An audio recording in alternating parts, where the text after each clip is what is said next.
Remember how good Wreck-It Ralph was? Yeah, I do too. Ralph Breaks the Internet is the 2018 sequel to Wreck-It Ralph. Kind of. It doesn't feel like a sequel. Doesn't even feel familiar to the first. Things start familiar. We have Ralph and Vanellope hanging out, their best friends in their arcade world. But after about 15 or 20 minutes of fun, familiar nostalgia inside the arcade cabinets, they head to the internet, where everything goes to get worse. I can't imagine this is going to be a popular opinion, but I do not like this movie at all. In fact, I kind of hate it. And this is from a big fan of Wreck-It Ralph. It's one of my favorite Disney CG animated films to date. I like the father-daughter relationship dynamic.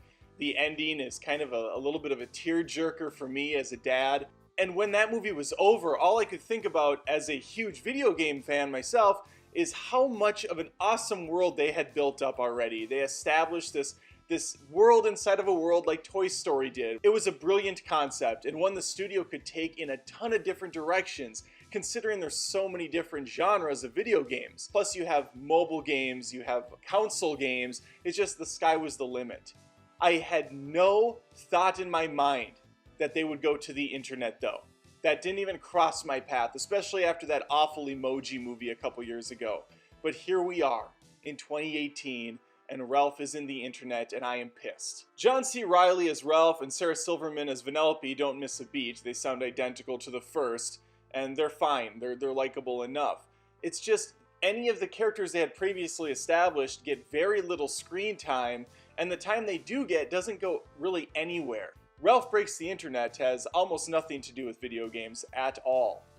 There is one game in it, maybe two, I don't know, one of them's kind of in the end credits. And that race car game's barely a game even, because it looks very realistic outside some of the human avatars running around. Let's talk about this internet though for a second.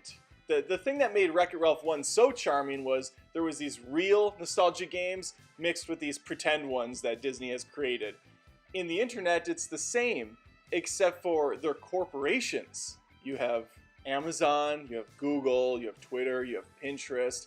Oh, and you have eBay for 30% of this movie. And I'm not even being like over the top with that. I legitimately think eBay is present for 30% of this film, and they let you know it. I don't know how much eBay paid Disney for this, but it is disgusting.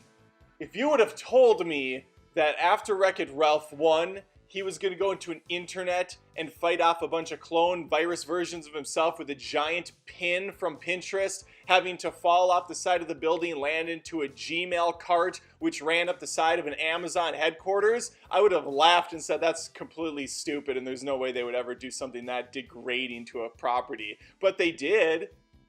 They did exactly that.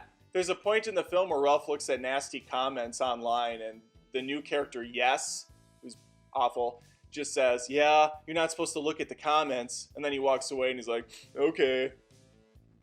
Great commentary, Disney. Really, really thinking outside the box there. My sister went with, she's a big fan of the first, and my two children went. None of us liked it. When the credits came up, Connor turned to me and said, I like the first one way more. My daughter turned to me and said, I didn't like this movie. Who is this for?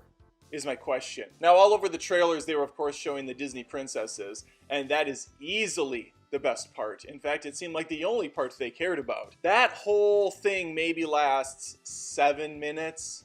I don't know if it's even that much. That stuff is great, though. But part of me is kind of upset they included that even, because this movie sucks so bad, including that kind of wastes the opportunity to make that its own fully fledged film. Disney just ruined a perfectly great opportunity to make a Magic Kingdom movie. Marvel properties, it consists of Star Wars, it's got the Disney princesses. They could do all this, and it could be its own thing.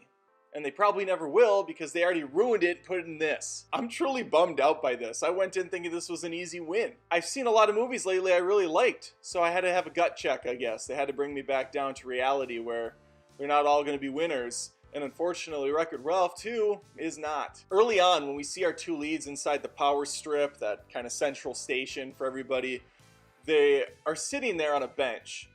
And it's very reminiscent to the first film where we see this kind of wide-angle shot and all these characters. Except for in the sequel, there's like 6 or 7 characters, and they're the same exact ones from the first movie. Like, they couldn't bother to get rights for more video game characters, so they just used the same ones. In the first movie, you have this bustling world, all these Easter eggs, all these characters that you can point out and place from their video games.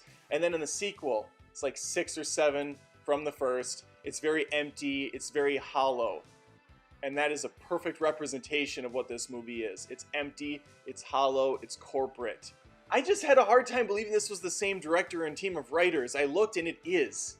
Because they have Sonic in there who gets more dialogue this time, but less interesting stuff to say. I thought for sure he was gonna have a funny one-liner like in the first, when he sat there, he's like, "It's game over, dude," or whatever, something to that point. But in this one, he's like just talking kind of normally. I thought there's no punchline with Sonic. There's nothing. He's just gonna say 3 or 4 sentences and bounce. I thought The Grinch was way better than this, and I didn't think that movie was anything great.